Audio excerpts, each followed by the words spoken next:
ধন্যবাদ। কেনেকুৱা অনুভৱ কেনেকুৱা? বহুত ভাল লাগিছে।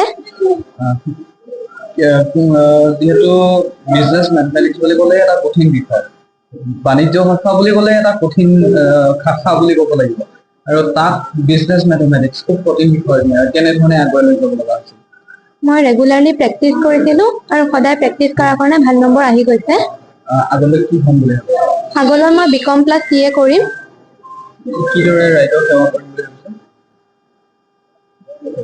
জড়িত হ'ম বুলি ভাবিছা নেকি?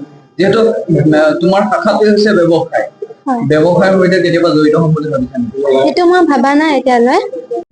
98 নম্বৰ লাভ কৰিবলৈ সক্ষম হৈছে আপোনালোকৰ এগৰাকী ছাত্ৰী। কি ক'ব? আসলে কমাৰ্চ ষ্ট্ৰীমত বিজনেছ মেথমেটিক্স ছাবজেক্টটো ইমান এটা ইজি ছাবজেক্ট নহয়।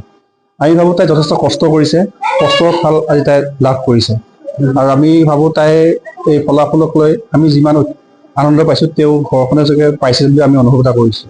আপোনালোকে যথেষ্টখিনি সহায় সহযোগ কৰিব লগা হৈছিল, কেনেদৰে আগুৱাই লৈ গৈছে? মই এজ এ অধ্যক্ষ হিচাপে কাৰোবাৰ ঘৰত যাব নোৱাৰিলেও আমাৰ টীম আছে, সেই মানুহ যি ছাত্ৰ-ছাত্ৰী আমাৰ নিজৰ ল'ৰা ছোৱালীৰ দৰে, গতিকে সিহঁতক আমি নিজৰ ল'ৰা ছোৱালীৰ দৰে ব্যৱহাৰ কৰোঁ আৰু সিহঁতক সেই হিচাপে কেয়াৰ কৰা যায়। গতিকে আমি সেইকাৰণে হয়তো ভাবিছোঁ ৰিজাল্টটো আমি বিচৰা মতে পাইছোঁ।